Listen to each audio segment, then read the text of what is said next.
Joining me this evening is veteran journalist and political commentator from Nagpur, Vivek Deshpande joins us. Thank you so much, Vivek, for joining. And did you also hear of gossips where Uddhav Thackeray's party could go for a second split like what we are seeing right now? Was there something which was in the works in the political corridors?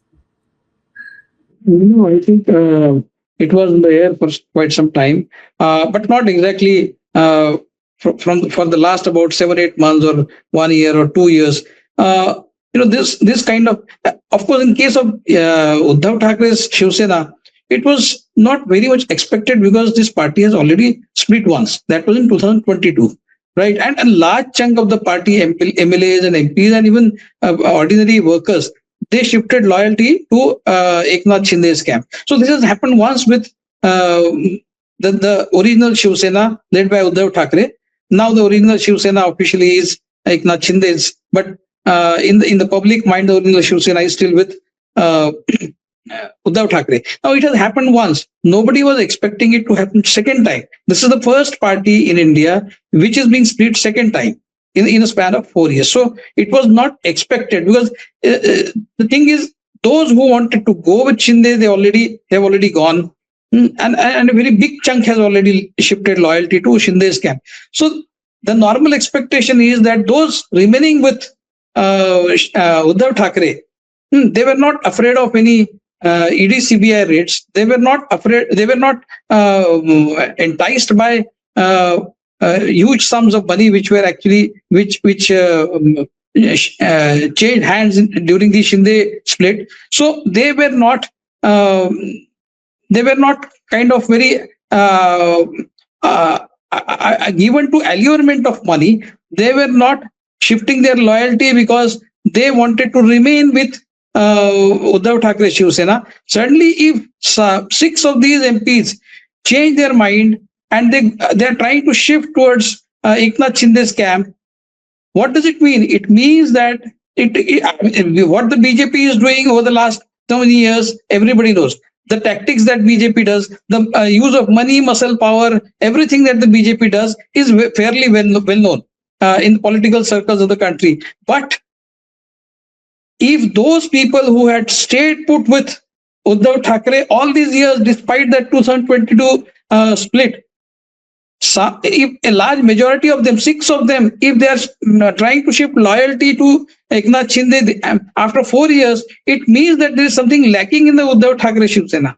It doesn't simply show us, the depths to which the politics has fallen. It also shows us that those in the opposition are falling short of expectations of the people. They are falling short of their own brand of politics, being unable to control and check these splits which are happening every now and then now. So Uddhav Thackeray clearly has fallen short of the expectations of these MPs who possibly see absolutely no future in staying with Uddhav Thackeray, and that's why perhaps they are shifting their loyalty to. If they were to shift their loyalties earlier, they had 50 crore rupees to. Now they are being offered only 15 crore. That is what the gossip is. Now, how much is the amount exactly? Nobody knows. No, but few journalists have said that 15 crore is the advance amount. The rest of the payment might be made later once they finish the whole operation. Whatever. No, my point is, if they had not fallen to this allurement in 2022, if they had not they were not disillusioned with the party in 2022, and they still chose to remain the loyal party soldiers all these 4 years, then suddenly what has happened? Suddenly, why are they now shifting their loyalty to Eknath Shinde's camp? That means possibly, apart from whatever machinations the BJP and Eknath Shinde and all these people do, irrespective of that, there is something lacking in the original party itself. There is something lacking in the leadership of Uddhav Thackeray. That is what we must underscore, and that is one of the main reasons why these people are not seeing any future for them, political future for them, by staying with Uddhav Thackeray. So I think there is a leadership crisis in Shiv Sena. Vivek, there are reports that people are talking about the fact that these MPs who are switching their allegiance, they weren't happy with Uddhav Thackeray because Uddhav Thackeray was not visiting their constituency. Then there is another tweet of Rajdeep Sardesai, which I found on the social media, and several other people are saying that these MPs were under immense pressure because there was no funding coming from the central government. And apparently, they've been threatened that if you need funds for your constituency, you better switch allegiance.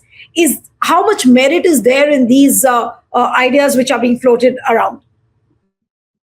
Definitely, that it must be true, because if you are an MP or if you are an MLA, if you're not getting any funds, and if you are not able to deliver anything to your electorate, then it makes absolutely no sense to stay where you are.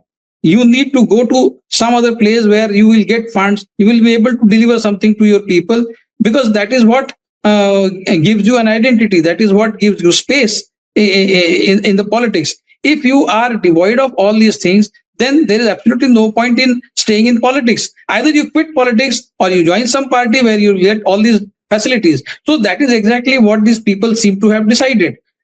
They apart from that, what Rajdeep is saying, what some people are saying, what I am also saying, underscoring, is Uddhav Thackeray's leadership is clearly lacking, because it may be the fact that Uddhav Thackeray is not keeping good health. He has 11 stents in his body, and he is unable to move in the manner in which others can move across the state. It's fine, but then that is your problem.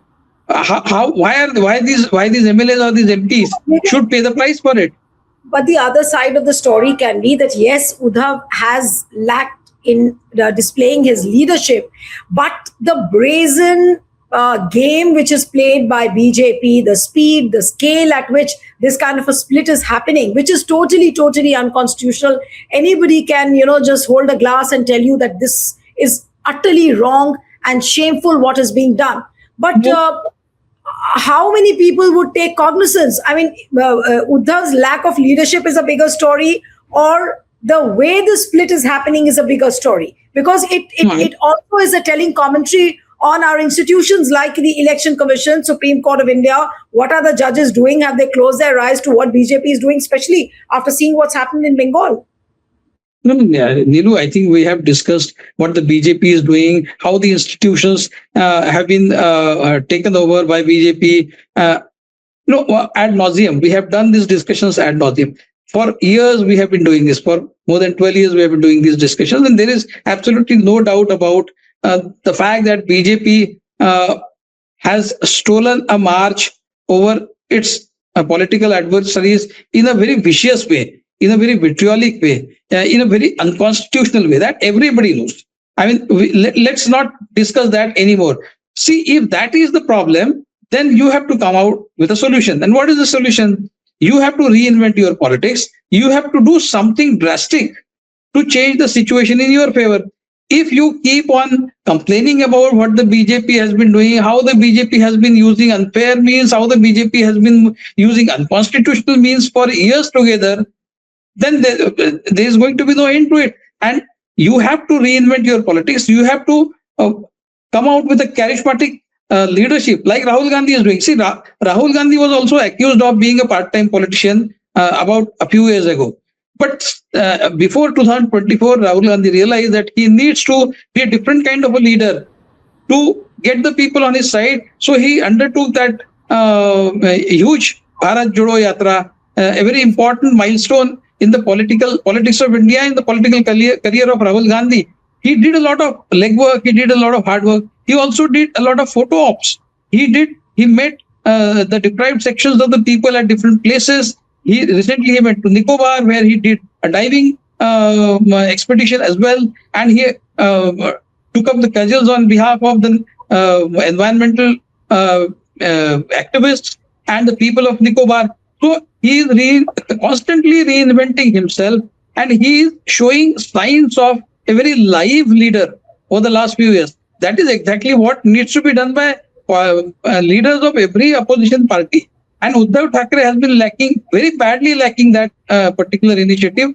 He has not been moving out of Mumbai. I don't know last time when he had come to Vidarbha. So if you are not meeting your people, if you are not meeting your target audience, if you are not meeting your workers on the ground across the state, and then you can't expect the BJP to stay quiet and not pilfer at whatever base you are left with. So that is exactly what the problem of Uddhav Thackeray is. And now there may be some leaders who are constantly doing good politics, like Akhilesh Yadav. But even that kind of politics is a very conventional way of politics. If you are fighting the BJP, you need to become very unconventional, very different. That is exactly what Rahul Gandhi is doing. He is proving to be a very unconventional politics. Many people find it very odd, but that is exactly how you have to fight the BJP. You must look as a proper alternative to the leadership of the BJP. Only then, and that is exactly why he got 100 seats in the Congress got 100 seats in 2024. One short of 100 was the rebel the Congress candidate in Satara. So overall, they had 100. They had a figure of 100. How did it come about? It came about with the innovative politics, with innovative narratives coming to the fore, like Samvidhan Bachao and all. So that is exactly how you have to do it.